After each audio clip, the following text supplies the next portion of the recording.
નમસ્કાર મિત્રો, આપ સૌનું સ્વાગત છે આપણી યુટ્યુબ ચેનલ ઇન્ફોર્મેશન ઓફ ગુજરાતમાં અને હું રેહાન જુનેજા.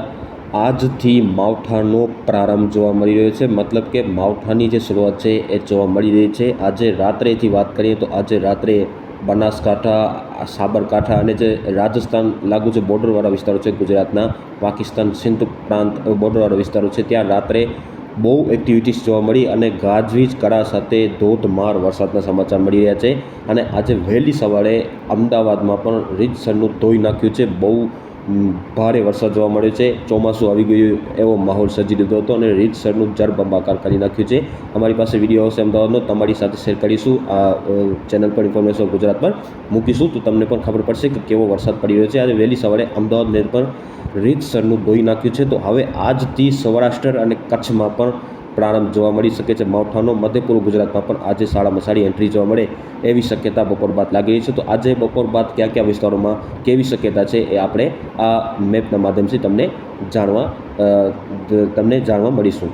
તો હજુ સુધી આ ચેનલને સબસ્ક્રાઇબ ન કરી હોય તો ઇન્ફોર્મેશન ઓફ ગુજરાતને સબસ્ક્રાઇબ કરી લેજો. સાથે સાથે આ વધુમાં વધુ શેર કરજો જેથી ખેડૂત ભાઈઓને પહોંચી શકે અને ખેડૂત ભાઈઓ આના ઉપર કામ કરે, કારણ કે હવે સમય આજે આવી ગયો છે. આજથી શરૂઆત થઈ રહી છે ધીરે ધીરે, અને આજે વિસ્તાર અને પ્રમાણ ધીરે ધીરે બંનેમાં આજે 4 મેના રોજ વધારો થાય એવી શક્યતા આજે આપણે લાગી રહી છે. તો આજે કયા કયા વિસ્તારોમાં વધુ શક્યતા છે એની વાત પહેલાં કરીએ તો સૌથી પહેલાં આપણે વિડીયોની શરૂઆત છે ઉત્તર ગુજરાતથી કરીએ. તો ઉત્તર ગુજરાતથી શરૂઆત કરીએ તો આજે બનાસકાંઠા, સાબરકાંઠા, થરાદ, વાવ, દિયોદર, સમી, લાખણી, પાલનપુર અને જે અરવલ્લી અને જે ખેરબ્રહ્મા જેવા વિસ્તારો છે ત્યાં આજે બપોર બાદ સાંજ અથવા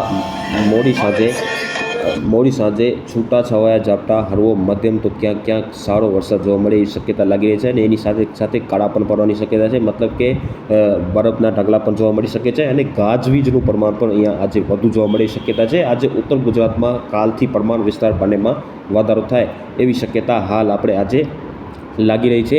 અને એની સાથે સાથે આજે મધ્ય પૂર્વ ગુજરાતની વાત કરીએ તો મધ્ય પૂર્વ ગુજરાતમાં આજે તમને હું થોડો મેપ કરીને બતાવું તો આજે અમદાવાદ છે અને જે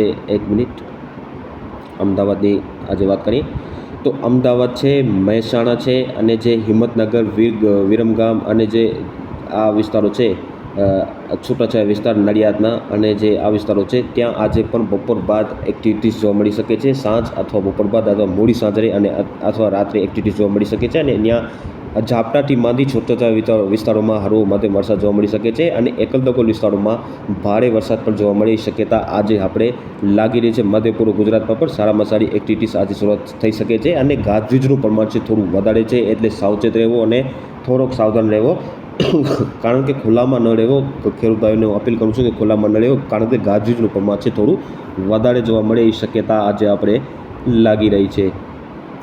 તો હવે વાત કરીએ સૌરાષ્ટ્રની. તો સૌરાષ્ટ્રમાં આજે જે જુનાગઢ છે અને જે દ્વારકા, પોરબંદર, ગીર સોમનાથ, ઉના આ વિસ્તારો છે ત્યાં આજે અહીંયા તો વાદળછાયું વાતાવરણ જોવા મળી શકે છે. અને એકલ દોકલ વિસ્તારોમાં છાંટછૂટ કે હળવો વરસાદ એકલ દોકલ વિસ્તારોમાં જોવા મળે, પરંતુ આજે પૂર્વ સૌરાષ્ટ્રમાં ચોક્કસપણે શરૂઆત જોવા મળી શકે છે. અને પૂર્વ સૌરાષ્ટ્રમાં ખાસ કરીને જે સુરેન્દ્રનગર અને એની લાગુ મોરબીના વિસ્તારો છે અને જે મોરબી અને એની સાથે જે હળવદ છે અને જે ધ્રાંગધ્રા છે આ વિસ્તારોમાં આજે શરૂઆત ચોક્કસપણે જોવા મળી શકે છે. અને આ વિસ્તારોમાં છૂટાછવાયો હળવો વરસાદ જોવા મળી શકે છે. ગાજવીજ સાથે મોડી સાંજે અથવા રાત્રે એવી શરૂઆત છે જોવા મળે એવી શક્યતા હાલ આપણે લાગી રહી છે.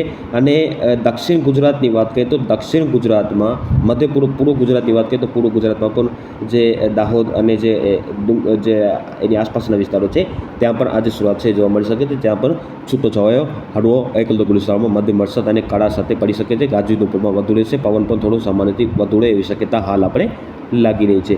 દક્ષિણ ગુજરાતમાં ચોક્કસપણે માવઠાની અસર પહેલાંથી આપણે બતાવતા હોય કે દક્ષિણ ગુજરાત છે એમાં સૌથી ઓછી અસર જોવા મળશે, પણ એવું નથી કે દક્ષિણ ગુજરાતમાં કોઈ માવઠું નહીં થાય. દક્ષિણ ગુજરાતમાં અસર છે જોવા મળી શકે છે. સુરત, વલસાડ અને જે ડાંગ, તાપી આવા વિસ્તારોમાં આજે બપોર બાદ અહીંયા પણ વાદળ આવી શકે છે અને છૂટોછવાયો વરસાદ છે જોવા મળે એ શક્યતા આજે આપણે 4 તારીખે લાગી રહી છે. કચ્છની વાત કરીએ તો કચ્છમાં પૂર્વ કચ્છમાં આજે શક્યતા સૌથી વધુ લાગી રહી છે. ઉત્તર ગુજરાતને જે લાગુ છે જેમાં રાપર, સામખિયાળી અને જે આ વિસ્તારો છે આ વિસ્તારોમાં આજે થોડી રાપરમાં વધારે શક્યતા છે. અને આ વિસ્તારોમાં ગાજવીજ સાથે હળવો છૂટોછવાયો હળવો મધ્યમ વરસાદ જોવા મળી શકે છે ગાજવીજ સાથે. બાકી આજે પશ્ચિમ કચ્છમાં પણ વાદળોનો સમૂહ છે એ વધી શકે છે.